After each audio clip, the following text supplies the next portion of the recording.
é isso. Então, quais são os erros e aprendizados, fofoletes? Erros e aprendizados, né? Comprar e segurar altcoins. Quem fez isso,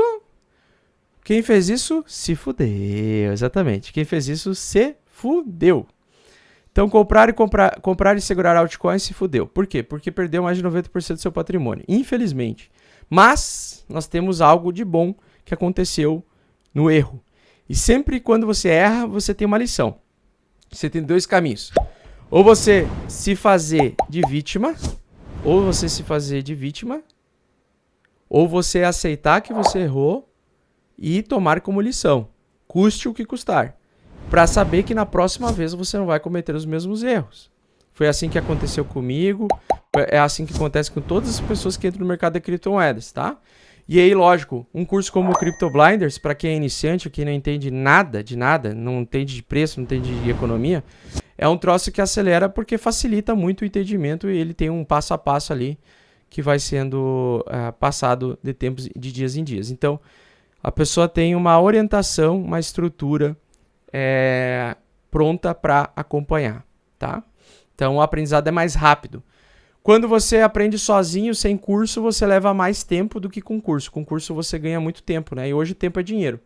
Então, geralmente o que eu ensino no novo curso Crypto Blinders é uma coisa que eu somei de 6 anos de vivência no mercado cripto. Com erros e acertos, né? De 2016 até 2020 eu fiz dinheiro, depois em 2020 eu fui liquidado, perdi 95% do patrimônio e eu consegui me recuperar 8 meses depois no bull market de 2021. Tá? Então, o legal do mercado volátil é que se você não se faz de vítima e você aceita a lição, quando você conseguir dar real valor para aquilo que importa, que é família, teu trabalho, né? E você só perde o dinheiro, você sabe que você tem todas as condições para recuperar o dinheiro, porque no próximo bull market, no próximo mercado touro, você consegue não só recuperar seu dinheiro, mas você consegue performar 3, 4 vezes mais o seu capital. Outra coisa que eu vou falar é ignorar os sinais gráficos, né? Então, todos que ignoraram os sinais gráficos, que eu falei lá em 3 de dezembro, quando a gente perdeu a média 8 semanal e teve a confirmação da perda da média 8 semanal com o suporte semanal perdido, né? E começou a confirmar como topo em março, um pouco ali depois de março, não, perdão. Ali pelo dia 21 de dezembro, quando bateu o topo, confirmou ali pelos 21 de dezembro do ano passado, a reversão majoritária de tendência. Então, nunca lute, tá? O aprendizado nunca lute contra a média 8 semanal. Então, o que eu quero dizer com isso, né? Cara, se a média de 8 semanal, o preço está batendo embaixo dela, vamos pegar aqui o gráfico do Bitcoin. A média 8 semanal, ela significa a movimentação do preço médio nas últimas 8 semanas anteriores. Então, por exemplo, quando a gente perdeu aqui em 2022, vamos pegar aqui, ó, vamos pegar 2022, aqui, ó, tá? O que aconteceu aqui, ó, fofoletes? Quando a gente estava na média 8 semanal, acima dela, a tendência é que o mercado faça topos e fundos ascendentes, correto? Topos e fundos ascendentes. Então, o preço sobe. Então, dessa semana do dia 19 de julho até o 26 de julho, nós tivemos, então, o Bitcoin saindo de 29 mil dólares e se valorizando até 35. Depois, 35 na outra semana até 43 mil dólares. Depois, ele recuou um pouquinho para 37 e ele foi lá, 4 semanas depois, chegou a 52. Então, você tem uma clara tendência de alta. Semana após semana, o preço vai subindo, certo? Então, isso aqui representa uma barra semanal. Então, uma barra semanal, pessoal, qual é a tendência mais importante, na minha opinião, as de longo prazo? Então, a mensal e a semanal. Então, o que aconteceu aqui, pessoal? Para o preço continuar subindo, e manter a sua estrutura de alta, ele tinha que se manter acima dessa tendência aqui, ó, tá? 58 mil dólares e também desta daqui, ó, principalmente essa daqui, que é o topo anterior. Por quê? Porque quando a gente anda em onda, o mercado anda em tendência, ele anda em ondas. Então, ele não pode, uma das coisas que ele não pode acontecer é perder o fundo anterior, tá? E nem perder o topo anterior. Então, se ele perder o topo anterior, ou ele vai lateralizar, tá? Ou ele vai mudar de tendência. Tá? Então, quando ele veio aqui, ele testou isso daqui, perdeu, agiu como resistência e voltou. Ou seja, ele mudou de tendência, certo? Então, basicamente, o que você enxerga é exatamente isso aí, ó. Tá? Toca, esse é o reteste do suporte perdido como resistência. Então, ele perdeu naquele sábado, e parou de madrugada lá nos 42 mil, e de manhã cedo, quando acordei, tava em 49 mil. E eu falei, que porra é essa, velho? O que aconteceu? Aqui apareceu 3 barras vermelhas consecutivas, 3 semanas vermelhas, né? Muito fortes. E aí sinalizou a nossa reversão majoritária de tendência. Então o que ó, aí retestou por 4 semanas a região 52. Nesse período aqui, algumas altcoins subiram legal, performaram bem, mas depois disso foi só queda infinita. Tá?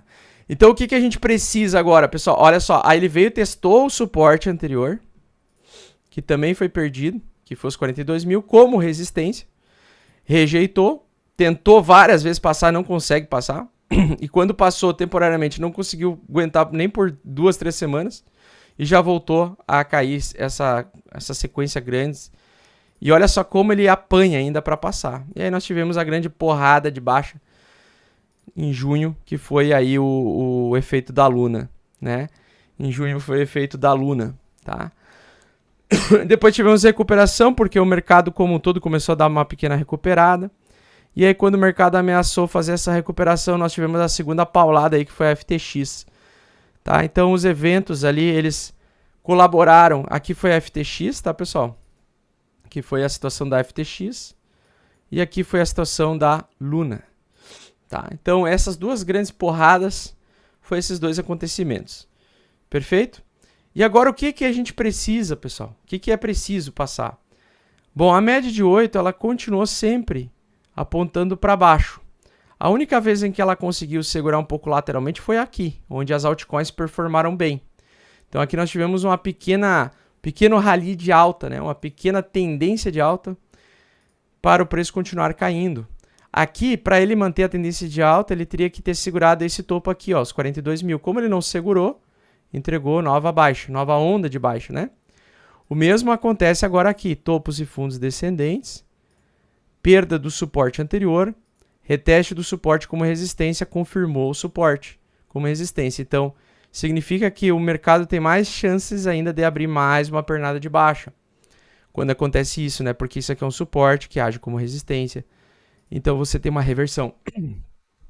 Então, o que a gente precisa para reverter aqui, fofoletes? Bom, num primeiro momento, a gente precisaria que o preço superasse, o Bitcoin superasse os 18.500 dólares. E ficasse acima dos 18.500 dólares em uma semana. Num segundo momento, aí sim, romper os 20 mil dólares. Se ele romper os 20.900 dólares, a gente romperia a resistência semanal. E aí a gente teria a possível reversão, principalmente se ele vai, busca lá 28, volta para 20, testa como a resistência perdida como suporte, ele não perde mais esse valor e aí ele começa a subir sem parar. Aí você tem uma reversão majoritária de tendência. Tá? Então, ou seja, a gente precisaria de um pivô de alta logo em sequência. Um reteste desse suporte. Tá? Agindo como suporte, aí sim a gente começaria a ter possivelmente uma tendência de alta. Tá? Ou, no mínimo, uma tendência lateral. Mas geralmente, informação de fundo é tendência lateral, né? Então, o que acontece? No momento presente, naquilo que nós estamos vivendo agora, nessa semana, pode ser que mude tudo isso na semana que vem e tal, pelo contexto apocalíptico de, provavelmente, balanço negativo das maiores empresas dos Estados Unidos em janeiro, nós podemos ver mais continuação de baixa ainda mais um pouquinho. Mas o que eu não posso negar é o fato do que ele está com cara de padrão de price action de formação de fundo. Então isso aqui é uma cunha descendente de alta semanal. Se ele conseguir romper essa cunha descendente semanal, romper, então vai lá para os 28, né, pessoal? Volta para cá, volta para os 20 mil e testa como suporte e não perde mais, aí isso aqui é um fundo. E aí todo mundo que comprar aqui vai comprar fundo, tá? Então todo mundo comprou aqui, comprou lá atrás, é fundo. Mas isso aqui ainda não aconteceu. Então eu não posso dizer que isso aqui é um fundo, porque isso aqui tudo ainda não aconteceu. Porque o fundo pode ser aqui. O fundo pode ser aqui, ó. O fundo só vai acontecer quando a gente vê o semanal ultrapassar a sua resistência anterior e agir como suporte. Então ainda não encontramos fundo, permanecemos em tendência de baixa e vamos entrar no ano de 2023 em tendência de baixa. O que não significa que não vai mudar a coisa na metade do ano, no início do ano que vem, e as coisas podem mudar.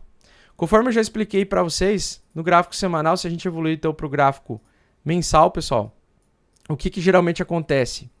Geralmente depois dessa continuação de baixa que ele está fazendo aqui, ele continua fazendo algumas barras de baixa. Só que chega em algum momento que o mercado começa a equilibrar, o mercado começa a sentir que está muito barato a coisa, e que está muito parado o negócio. E aí, geralmente, começa a acumulação e a reversão, né? Aí a reversão surge lá na frente.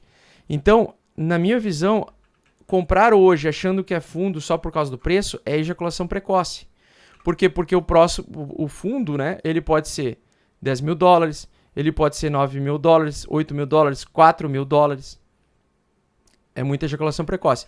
Então, ele não mudou a tendência ainda, né? Não mudou a tendência e continua sendo tendência de baixa. E aí, no ano que vem, 2023, o que é o esperado, né? O esperado por mim, não é uma tese minha, eu não peguei de ninguém isso, é o seguinte, eu acredito que a gente não testou ainda os 28 mil dólares, tá? Que é a primeira grande resistência. Vou colocar aqui. Que é a região 0,5 de Fibonacci, tá? Então, na região 0,5 de Fibonacci, que dá os 28.800 aí, tá? Ou 29 mil, tanto faz.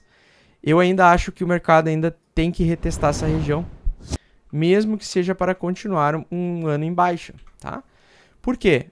Esse é o primeiro ano do Bitcoin que nós temos um engolfo de baixa. Então, é o primeiro ano que aconteceu um engolfo de baixa. Nesse ano de engolfo de baixa, o mais comum, a próxima barra que geralmente surge anual, né? É uma barra de reversão. Então, é uma barra que procura um fundo, vem o preço lá embaixo, as pessoas começam a achar que está muito barato, começam a comprar. Ela sobrecompra, ou seja, ela passa a um nível de compra exacerbado, e aí no final do ano ele volta até metade, volta até os 16 mil. Então, por exemplo, a mínima do ano seria lá os 9 mil dólares e a máxima seria os 25 mil dólares, por exemplo. Ou os 28 mil dólares, ou os 29 mil dólares, enfim. É uma barra geralmente que surge e ela geralmente termina vermelha, ou seja, ela é uma barra de reversão. Aí no outro ano aparece uma barra tímida verde de alta e aí começam os ciclos de alta de novo. Então o que acontece? Se a gente tiver um ano em que as medidas do Banco Central americano conseguem surtir efeito com a inflação, e isso já vem acontecendo, né? A inflação vem caindo, e a taxa de juros já não tem mais tanta necessidade de continuar subindo, mas ela desacelerar a taxa de juros, à medida que se o Banco Central americano conseguir voltar a controlar a inflação cair para 3%, 2%, se ela cair para 2%, eles, na minha opinião, já começam a imprimir a impressora de dólares novamente. Então eu não sei quando isso vai acontecer, se vai acontecer em março para abril, se vai acontecer de junho para julho, se vai acontecer de dezembro a janeiro do ano que vem. Mas, na minha visão, ano que vem vai ser um ano mais água de salsicha. Um ano muito mais lento, inseguro, em volatilidade, e um ano muito mais, com um mercado muito mais temeroso. Então vai ser um ano doji, que a gente chama, um ano indecisão, tá? Que vai ser a barra de reversão, acho que ela vai começar no ano que vem. Em 2024 já vai ter o próximo halving, a queda da recompensa e mineração do Bitcoin vai se tornar mais escasso ainda. Então o Ethereum também, cada vez mais tem investidores aumentando posições de Ethereum e estocando em Proof of Stake, então também tem o potencial de crescimento. Mas se eu fosse investir, eu vou passar depois as criptos que eu vou investir em 2023, tá? Bom, pessoal, aprendizado então. Nunca lute contra a média 8 semanal, tá? Outra coisa, confiar em criptomoedas. Cara, esse aprendizado aqui eu já tive antes, lá em 2017 para 2018. Que eu confiava na Nano, confiava na... Putz, como é que é o nome? Bitcoin. Confiava não. Eu via a BitConnect lá como top 3, top 4, era absurdo. Aquilo lá era uma pirâmide financeira. E eu sabia que era uma pirâmide financeira. Então, tava lá no top 3, top 4. Muito na Ásia, muita gente perdeu na Ásia dinheiro com essa BitConnect. Depois vocês dão uma pesquisada na pirâmide financeira chamada BitConnect. E ela tava lá nos top 3, top 4 por meses. Então é aquela questão. Se você vai comprar um ativo, uma criptomoeda, estuda primeiro todo o potencial de merda que pode acontecer com esse ativo. Quais são os fundamentos que tornam esse ativo vulnerável a uma quebradeira, a uma economia frágil, né? No caso da Luna, era o sistema de PEG, onde um token Luna dependia do token de UST, certo? No caso da BitConnect, pirâmide financeira. No caso da FTX, pirâmide financeira, tá? Então nunca confie em criptomoedas, não se apaixone. Deixa eu só mudar aqui. Não se apaixone por criptomoedas, não se apaixone por projetos. Quem gosta de projeto, quem ama projeto é arquiteto e engenheiro, tá? São eles que gostam de projeto. Você, seu merdinha, você não gosta de projeto, tá? Você não vai confiar 100%. Você até pode, eu gosto do projeto, acho legal e tal. Acho bem fundamentado. Se ele não tiver demanda, ele não vai subir. Se ele não tiver apelo de demanda comprador, ele não vai subir, não vai se valorizar. E o zero é o suporte mais forte para esse projeto, tá? Aí você vai ficar com o seu projeto engavetado, assim como vários arquitetos fazem, né? O arquiteto termina o projeto dos sonhos, ele vai lá, enrola o papelzinho e joga dentro da gaveta e foda-se. Então o que foi o aprendizado do Fofoletes? A quebra da Terra Luna é mais uma prova de que não existe nenhuma criptomoeda altcoin confiável que não possa ter problemas estruturais. E eu digo isso incluindo o próprio Ethereum, tá? Não existe, na minha visão, tirando o Bitcoin, que na minha opinião é algo pronto. O Ethereum ainda é um projeto protótipo, é um projeto muito bom, que eu gosto muito, assim. Acho muito foda, utilizo direto, mas eu sou apaixonado pelas corretoras descentralizadas da rede Ethereum, tá? E aí já começa, né? Pô, tu é apaixonado. Falando essa palavra, se fudeu. Então sim, eu tenho sempre um pezinho de risco dentro das corretoras DeFi da rede Ethereum, tá? Mas dentro do ecossistema Ethereum, dentro dos ecossistemas DeFi que existem hoje, que é você poder ter a capacidade de comprar ou vender, trocar suas moedas dentro da sua própria carteira sem passar por um P2P, de forma com contrato inteligente, hoje o Ethereum é a cripto, né, com maior rede de contratos inteligentes do mundo, a mais eficiente, e vem tendo muito desenvolvimento aí nos últimos anos.